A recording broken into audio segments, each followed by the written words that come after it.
cultos e participar de uma organização religiosa, e nunca, de fato, elas foram salvas, justificadas e perdoadas. Nunca se arrependeram de verdade dos seus pecados, nunca creram no Senhor Jesus de todo o coração e, portanto, permanecem nos seus pecados e darão contas desses pecados e por eles serão julgados e condenados. Enquanto que aqueles que creem no Senhor Jesus são perdoados e para eles não há mais nenhuma condenação. Esses são os filhos de Deus. Pois bem, Paulo está dizendo aqui que a criação, o cosmos, o universo, aguarda de maneira ardente, com expectativa, a revelação dos filhos de Deus, ou seja, aquele momento em que Deus haverá de vir em glória na pessoa de Jesus e os filhos de Deus serão apresentados ao mundo, eles serão vistos como eles são na realidade. Então nós saberemos quem é quem.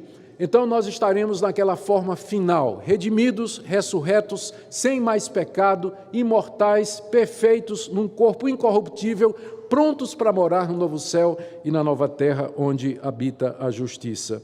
É isso que a criação aguarda com expectativa. Vamos então dividir essa ideia em duas partes. Primeiro, vamos ver essa expectativa mais de perto, aqui do verso 20, aliás, do verso 19. Observe que Paulo fala da criação como se fosse uma pessoa. Ele diz que a criação, ela está esperando com muita expectativa essa revelação dos filhos de Deus, na esperança, veja aqui no verso 20, aliás, pois a criação está sujeita à vaidade, não voluntariamente, mas por causa daquele que a sujeitou. Aqui Paulo está falando que o cosmos ele está aprisionado, o universo está preso, está acorrentado. Imagina um animal ferido preso numa jaula. Tá? Ele está, a natureza toda, ela está acorrentada, ela está presa. E está presa, diz Paulo aqui, no cativeiro da corrupção. Estou lendo o verso 21. Então, como é que a natureza ficou presa debaixo do cativeiro da corrupção? Voltamos a Gênesis, quando Deus disse, maldita é a terra por tua causa. Então, Deus amaldiçoou o mundo que ele tinha feito e do qual foi dito, e viu Deus que era tudo muito bom. Mas depois do pecado, o que é que Deus disse? Maldita é a terra por conta do pecado. Esse é o cativeiro da corrupção. A palavra vaidade que aparece aí, no verso 20, a criação está sujeita à vaidade. A palavra vaidade significa alguma coisa inútil, vazia, sem propósito. E isso não aconteceu por um erro da criação, não é?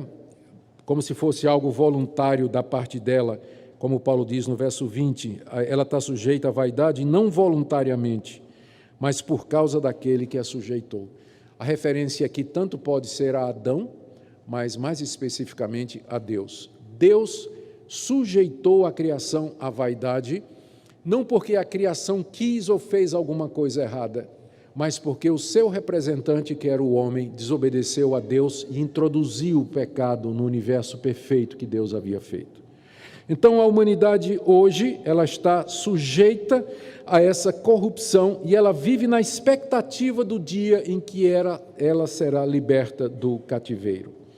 Isso será, agora, verso 19, quando houver a revelação dos filhos de Deus, mencionado no verso 19. A vinda de Cristo, então, vai quebrar esse cativeiro da corrupção e a qual a criação está sujeita, e a criação, então, será aquilo que deveria ter sido desde o presente. O que Paulo está dizendo é que não dá para comparar os sofrimentos presentes com essa glória que haverá de acontecer. Por mais que você esteja sofrendo aqui, se você compara o seu sofrimento com aquilo que Deus prometeu, que está por vir, e que será a nossa herança final, o habitat final da raça humana, então os nossos sofrimentos, eles adquirem o seu verdadeiro significado e caem para o pano de fundo e perdem a sua relevância diante daquilo que nos espera. Segundo aspecto que Paulo fala, esse primeiro que eu falei aqui, fazendo a comparação, ele fala da revelação dos filhos de Deus como sendo o fim de todo sofrimento. Agora ele fala também da libertação da criação, verso 21, 22. Ele diz que a criação geme na esperança, ou sofre na esperança de que a própria criação será redimida do cativeiro da corrupção para a liberdade da glória dos filhos de Deus, porque sabemos que toda a criação a um só tempo geme e suporta angústias até agora. Paulo está dizendo em outras palavras, a mesma coisa que ele disse nos versos anteriores.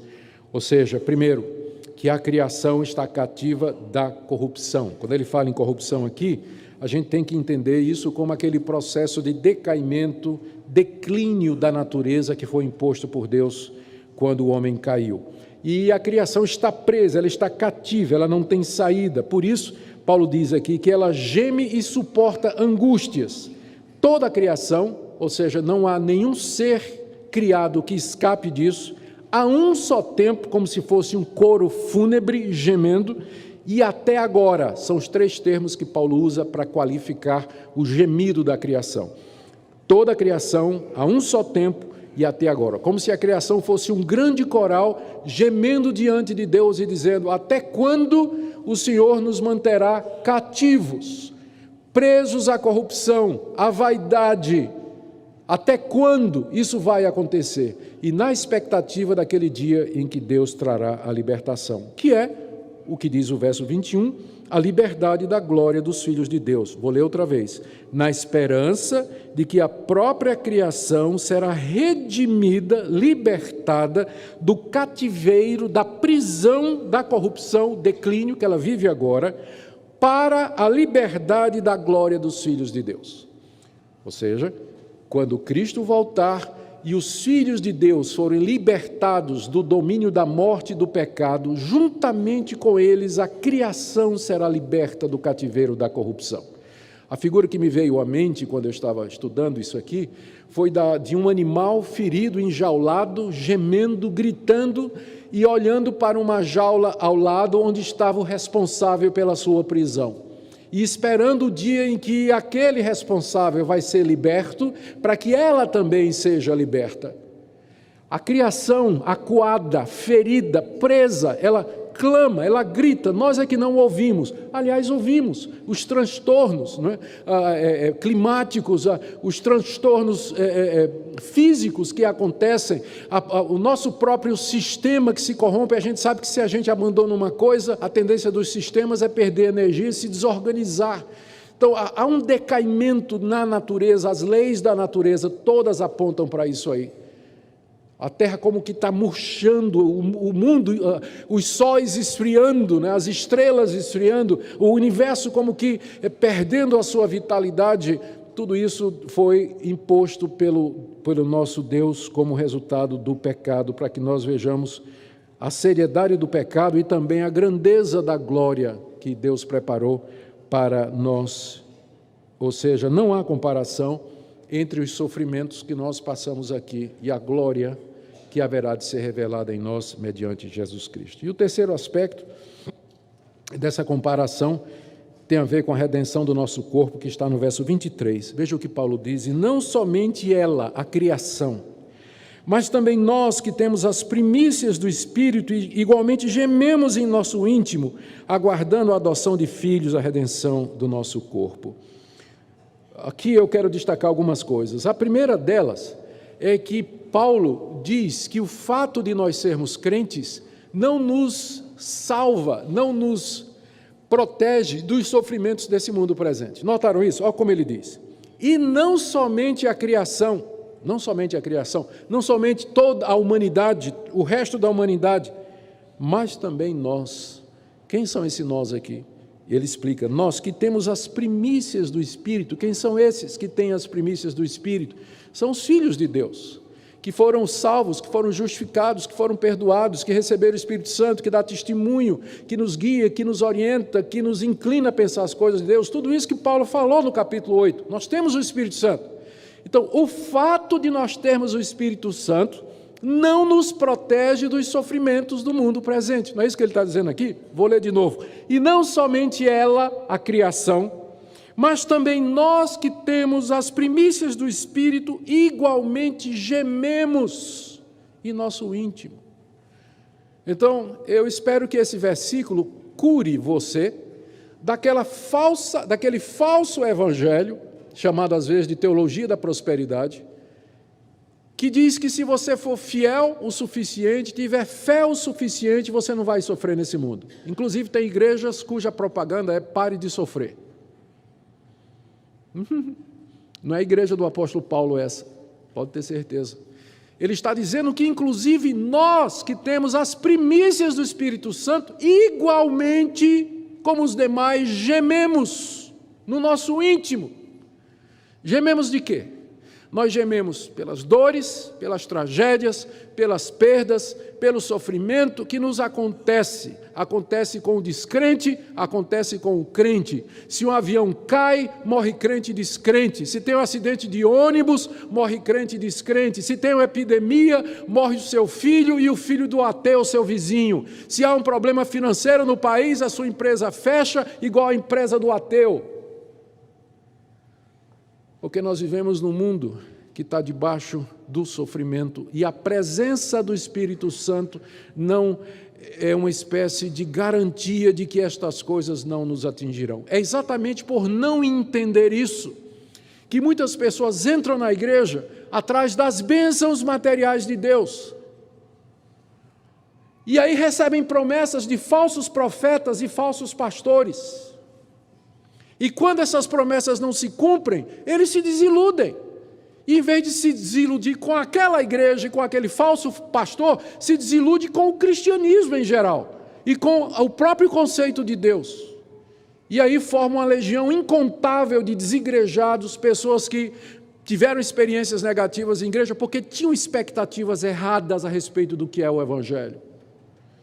E elas formam uma legião crescente no Brasil de gente decepcionada com o Evangelho, mas decepcionada não porque o Evangelho é falso, mas decepcionada com o falso evangelho que foi apresentado para elas.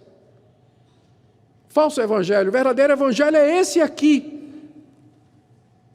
Nós vivemos num mundo debaixo de sofrimento por conta do pecado do homem. E nós fazemos parte disso, já nascemos parte de uma raça marcada pelo pecado, pela corrupção e que tem o sofrimento como sua característica. E você não vai se livrar disso. Se você pensa que sua felicidade está aqui nesse mundo, você está iludido. Vejam para onde Paulo aponta, aonde ele quer que a gente coloque os olhos. Qual é a nossa fonte de expectativa e de alegria? É exatamente a glória vindoura. Porque se você põe sua felicidade aqui numa pessoa, ela vai decepcionar você. Se você põe sua felicidade nas riquezas, elas não vão encher o seu coração. Está cheio de rico oco aí, que vive em angústia, cometendo suicídio. Atriz de cinema, fazendo a mesma coisa. Não. A nossa felicidade não está aqui. E não há nada nesse mundo que possa encher o nosso coração. Por isso que o apóstolo Paulo aponta para a glória vindoura e ele diz: o que está por vir supera em muito os sofrimentos que nós passamos aqui. Por isso, coloque os olhos lá e não ponha a sua esperança aqui, nesse mundo. Nós não estamos isentos. Nós não temos imunidade com relação aos sofrimentos desse mundo. Segundo ponto aqui do verso 23, o primeiro ponto é esse, aqui do verso 23, que o apóstolo Paulo diz que nós, os crentes, sofrem igualmente com o restante da humanidade. O segundo ponto é que ele se refere aqui, pela primeira vez na carta, ao Espírito Santo como sendo, ou como trazendo as primícias. O que são primícias? Paulo está usando uma linguagem do Antigo Testamento. Você pode encontrar isso nos livros de Moisés, onde há a recomendação de que o judeu trouxesse as primícias da sua colheita como oferta a Deus. As primícias eram os melhores frutos da primeira fase da colheita, que o israelita arrecadava e ele levava num cesto e oferecia no templo em gratidão a Deus, dizendo que tudo que ele tinha era de Deus e vinha de Deus e pertencia a Deus. Era uma expressão de gratidão. Então, primícias, o nome está dizendo, são os primeiros frutos representativos do restante da colheita. Ao trazer as primícias, o israelita estava dizendo: eu te trago as primícias para dizer que tudo o resto que ficou lá na fazenda te pertence. Eu estou trazendo uma amostra do que tem lá na fazenda, para dizer que é teu, tudo é teu, Senhor. Isso aqui representa tudo mais da colheita da fazenda. O Espírito Santo, ele funciona como primícias, no sentido de que Deus nos dá o Espírito Santo como uma amostra daquilo que está lá na fazenda celestial. daquilo que Ele está preparando para nós e que nos pertence. Então o Espírito Santo aqui já transmite um pouco daquilo que nos aguarda. O que é que Ele transmite? Santidade, alegria, comunhão com Deus, fraternidade, comunhão com os irmãos, paz, pureza de coração, altruísmo, amor verdadeiro, todo aquele fruto do Espírito que está lá em Gálatas 5, que o apóstolo Paulo enumera, pelo menos 9 lá. Aqui ele falou de várias coisas, que nós nos referimos a Deus como Pai, mediante o Espírito Santo, que o Espírito Santo testifica ao nosso espírito que nós somos filhos de Deus, aquela certeza do carinho e do amor de Deus por nós. Isso é apenas uma amostra, aquele cesto com as virtudes, ou a amostra das virtudes, das graças, das bênçãos, dos privilégios que nós teremos lá no novo céu e na nova terra, que Deus preparou e que se aproxima a cada dia. Então é assim que o Espírito Santo faz, e é isso que nos sustenta. Veja agora em terceiro lugar, o final do verso 23, quando Paulo diz que mediante as primícias do Espírito, mesmo gemendo em nosso íntimo, nós aguardamos a adoção de filhos, a redenção do nosso corpo. Então, nós vivemos aqui aguardando. Essa é talvez uma das melhores definições do que é a vida cristã. A vida cristã é uma vida de espera, de aguardo. Nós estamos aguardando porque isso aqui não é o fim. Isso aqui não é o fim. Nós estamos aguardando ainda. Ou seja, nós temos esperança. Nós vivemos em expectativa. E o que é que nós esperamos e o que é que nós aguardamos? Ele menciona duas coisas. Primeiro, a adoção de filhos e a redenção do nosso corpo. Na verdade, as duas coisas é uma só. Ele está falando da ressurreição dos mortos. Quando Cristo voltar e os seus ressurgirem e os vivos forem transformados, então o nosso corpo será redimido, o nosso corpo marcado pelo pecado, pela impureza, marcado pelas doenças, pelo decaimento, pela velhice, por tudo que nos ocorre, que é inevitável, esse corpo será redimido do pecado e das suas consequências, o que nos traz aqui uma lição muito importante. O cristianismo não é uma religião docética. O docetismo foi uma heresia do século II, que dizia que Jesus não tinha um corpo físico, que ele era só uma alma. Porque se Deus é espírito, qual é a preocupação dele com o corpo? Então esse pessoal dizia que o corpo de Jesus era falso, era como se fosse um holograma, uma projeção em 3D, você podia meter a mão assim e atravessava, não era físico o corpo de Jesus, eles diziam isso. Mas por que isso? Um conceito errado da realidade, de que a matéria é inferior e que o espírito é superior. Essa teologia, essa ideologia, infelizmente prosperou durante a Idade Média, dando origem à ideia de que ser solteiro é mais espiritual do que ficar casado. Então aquelas pessoas que queriam ser padres e monges faziam um voto de celibato. Porque se casar é um estado inferior, né? Quero ficar solteiro porque casamento envolve corpos, né? Troca de corpos. Corpo é físico, portanto inferior. Uma ideia errada que já havia desde a época do apóstolo Paulo. Mas aqui, com essa expressão, fica claro que o verdadeiro cristianismo, ele não é docético, ele não é uma coisa voltada só para a alma. Cristo morreu não somente para redimir a minha alma, mas também o meu corpo. Foi por isso que ele ressuscitou ao terceiro dia com o corpo em que ele viveu durante os 3 anos aqui. Claro, transformado e glorificado, mas o mesmo corpo. Por que Cristo ressurgiu fisicamente com o mesmo corpo? Para que um dia eu e você pudéssemos ser tirados da sepultura com um corpo glorioso e transformado igual ao corpo de Jesus. A redenção só é completa quando vier a redenção do nosso corpo. Por enquanto, a minha alma já está salva, mas meu corpo ainda não. Meu corpo vai decair. Já estou gripado, né, aqui, né? Estou ficando velho a cada dia que passa. E eu vou morrer. Mas quando eu ressuscitar pelo poder de Jesus Cristo, a minha redenção estará completa. Então é isso que Paulo espera, a redenção do corpo. O corpo importa para o cristão. O corpo é importante para o cristão. Porque a redenção e a salvação de Deus também envolvem o nosso corpo. E é isso que é o que Paulo chama a adoção de filhos, ou seja, aí finalmente a nossa adoção mediante Jesus Cristo da parte de Deus estará completa. Porque agora com os corpos redimidos nós vamos poder entrar em plena posse da herança que Deus preparou para nós, que é o novo céu e a nova terra. Então, enquanto não houver a redenção do nosso corpo, a ressurreição dos mortos, nós não entraremos na plenitude do que Deus preparou para nós. Infelizmente, prevalece nos meios evangélicos a ideia de que o nosso ideal é morrer e ir para o céu. Eu quero morrer e ir para o céu, mas o céu não é o final. Vocês sabem disso. O céu é intermediário, porque a gente morre e vai para o céu em espírito, na presença de Deus. Mas lá nós ficamos aguardando a redenção do nosso corpo. A esperança do cristão não é morrer e ir para o céu também, mas é a ressurreição dos mortos. É isso que nós aguardamos, porque esse é o final da história da redenção. Com os corpos redimidos nós vamos poder morar no novo céu e na nova terra, onde habita a justiça. Paulo tinha dito no verso 23 que nós aguardamos. Aí, imediatamente, no verso 24, ele explica. Está vendo o verso 24 começando com porquê? Quando Paulo começa uma frase porquê, ele está explicando o que ele disse antes. Ele tinha dito que nós aguardamos. Aguardamos, Paulo? Por quê?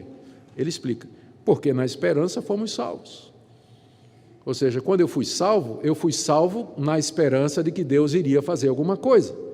E o que é essa coisa que nós estamos esperando, que Deus prometeu que vai fazer? Exatamente isso, a redenção do nosso corpo. A nossa salvação ela é feita em 3 etapas. Primeiro, Deus aqui e agora, Ele nos salva da culpa do pecado. Romanos 8:1, já não há condenação para quem está em Cristo. Então, Deus perdoou a minha culpa. Perdoou a minha culpa. Deus não tem mais nada contra mim. Amém.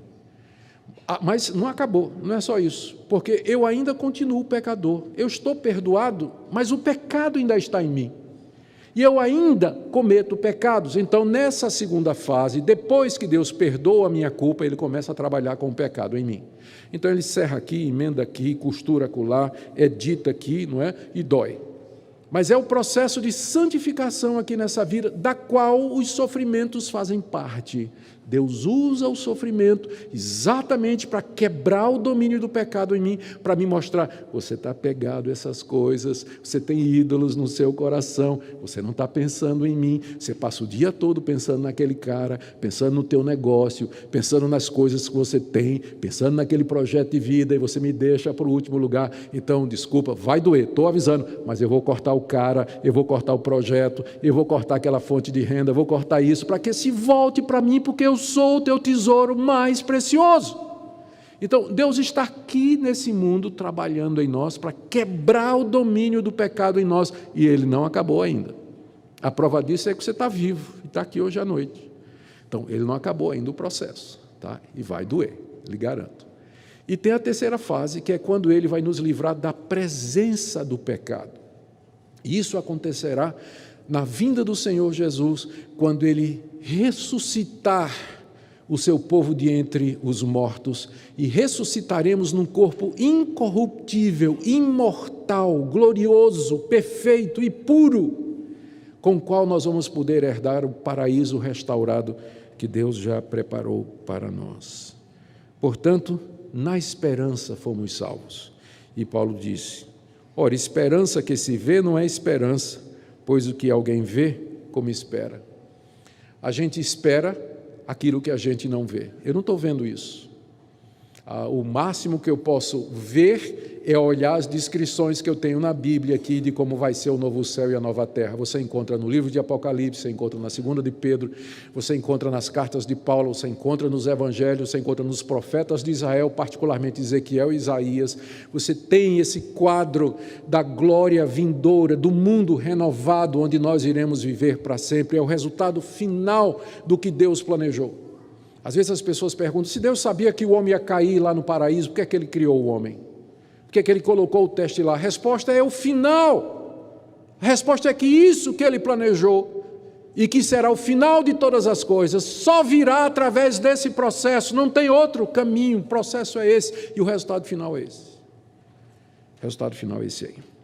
Como é que nós aguardamos isso? Então, com esperança e paciência, versos 24 e 25. Eu quero terminar fazendo uma aplicação prática. Como é que nós aguardamos, então, essa glória que há de vir, nesse mundo tão cheio de sofrimentos, dores e gemidos? E eu tenho 7 aplicações aqui, mas eu vou devagarzinho para não aumentar o sofrimento de vocês. Vou cortar algumas. Não tem nada que faça a gente sofrer mais do que um pregador que demora demais e é monótono, né? É um sofrimento indizível isso aí. O João Wesley dizia que se o sermão é bom, ele será curto, e se for ruim, ele precisa ser breve.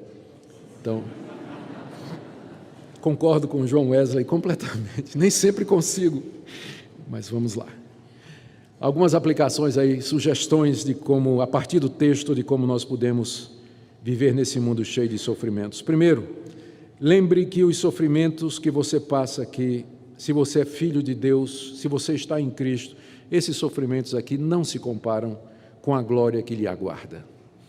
Para que você lembre disso, a melhor coisa é você meditar nas Escrituras. Leia o que a Bíblia fala a respeito da ressurreição, da glória de Cristo, da grandeza do nosso Deus que nos aguarda, do novo céu e da nova terra. Medite na Escritura, se aproprie dessas promessas, faça com que essas promessas sejam a razão da sua existência, e elas haverão de produzir em você fé, esperança e paciência, que é o que Paulo descreve aqui no final da passagem, no verso 25. Nós esperamos o que não vemos com paciência.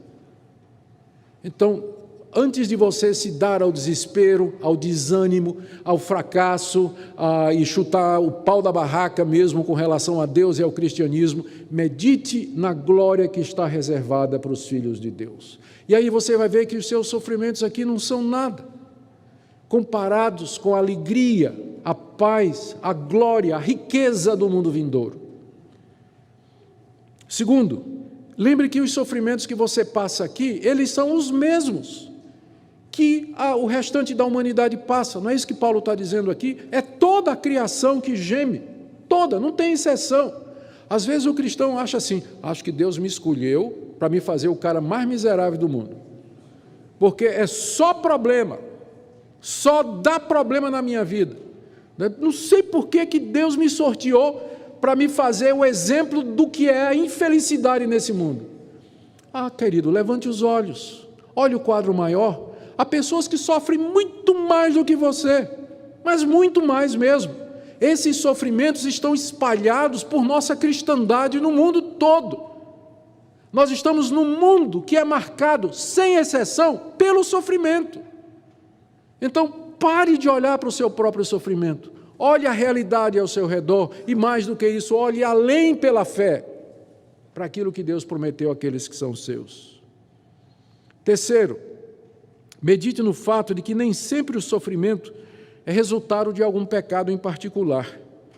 Sofrer, gemer, suportar angústia faz parte do fato de sermos membros de uma raça caída no mundo decaído. Às vezes pode ser que Deus castigue, no sentido de corrija, fortemente, com ênfase, algum pecado particular que nós cometamos. Mas Ele faz isso não para nos destruir, mas como um pai corrige o seu filho, para aproveitamento e para crescimento. Então, quando você está sofrendo, não pense assim, estou sofrendo porque cometi algum pecado e Deus está me punindo por isso. Isso é o que ensina algumas igrejas. E o consolo que elas podem oferecer, o sujeito está lá, está doente, está com câncer, está em doença terminal, ou está passando alguma dificuldade, e o consolo é esse: você cometeu o pecado. Deus está castigando você. Pensa nos amigos de Jó. Jó está lá, perdeu tudo, no mesmo dia, perdeu os filhos, perdeu as propriedades. Deus permitiu que Satanás o ferisse da cabeça aos pés com uma doença, que era uma espécie de úlcera, que ele se coçava com um pedaço de telha, aquelas feridas.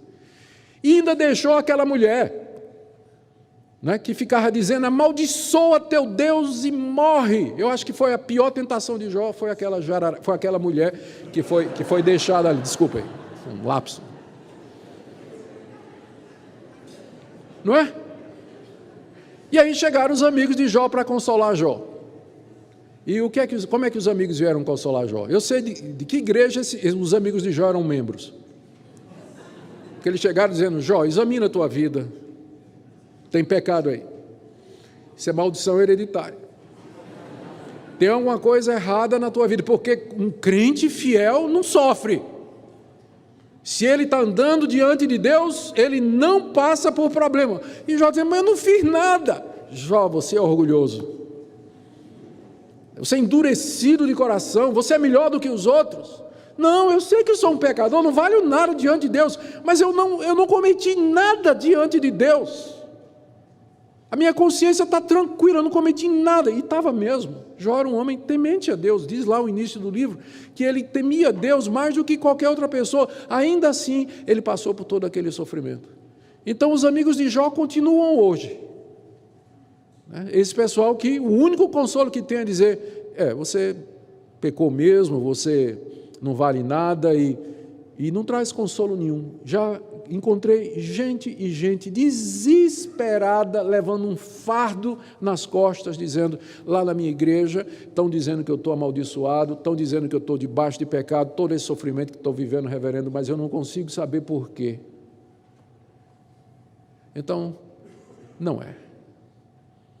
Não é. Isso faz parte dos sofrimentos da vida presente. Claro, toda vez que alguma coisa acontece conosco, a primeira oração que a gente faz é de Senhor, eu peço graça, Fala com o apóstolo Paulo, por favor, eu peço que o Senhor tire esse espinho da minha carne.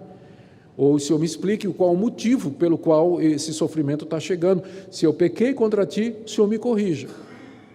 Mas se não, tira esse sofrimento. E pode ser que Deus vá dizer a você o que disse a Paulo, não vou tirar o espinho não, mas vou te dar graça, para que você possa suportar. Mas o que eu quero dizer aqui é que você repudie essa teologia maligna, que quer identificar toda forma de sofrimento com algum pecado específico. Porque você está vendo aqui, acabamos de ler em Romanos 8, que é a criação toda, todos nós, e não é por conta de um pecado específico, embora possa acontecer, mas é por conta da corrupção a qual o mundo foi sujeito por conta do pecado original. Penúltima orientação. Procure viver uma vida cheia do Espírito Santo. É Ele que nos traz o gosto do mundo vindouro, as primícias. Viva uma vida cheia do Espírito Santo, e na hora que o sofrimento bater a sua porta, você vai poder dizer, está doendo, eu estou gemendo. Você nota que Paulo aqui não proíbe que a gente gema. Você pode dizer, Deus, está doendo, mas muito mesmo, Deus. Mas olha, nunca senti essa dor, está muito pesado, Deus, mas naquela hora o Espírito Santo vai sussurrar no teu coração, tu és meu. E isso aqui é para você pensar na glória vindoura, para você pensar nas glórias celestiais e no teu Salvador Jesus Cristo, para desapegar o teu coração das coisas desse mundo. Cultive uma vida cheia do Espírito. E por fim, nós não somos como os demais que não têm esperança, que vivem nesse mundo sem qualquer expectativa. Eles ficam aguardando a morte, mas nós vivemos aguardando a vida. Nós vivemos aguardando a vida. A morte é só um trampolim, é a próxima fase. Nós temos esperança, não somos como os demais. Nós olhamos mais além, os olhos fixos na glória. Caminhamos nesse mundo, mas com os olhos fixos na glória que há de ser revelada. E é por isso que nós podemos ter o coração cheio de esperança e de expectativa e de paz. Que Deus nessa noite aplique essa palavra ao seu coração, meu irmão, minha irmã, e que você saia daqui glorificando esse Deus, dizendo, Deus me perdoa pela minha murmuração, pela minha insatisfação, pelo meu ressentimento, pelas minhas críticas, perdoa-me. Dá-me uma visão da tua glória, dá-me uma visão daquilo que o Senhor preparou para mim. Enche o meu coração de esperança e de expectativa. Que seja a tua oração nessa noite. Amém. Ó Deus bendito, pedimos que assim seja feito. Que teu Espírito Santo nos persuada, nos convença e nos console nessa noite. No meio de todos os sofrimentos, que nós possamos viver na expectativa da glória vindoura, aguardando com paciência aquilo que nós não vemos. É o que nós te pedimos, em nome de Jesus.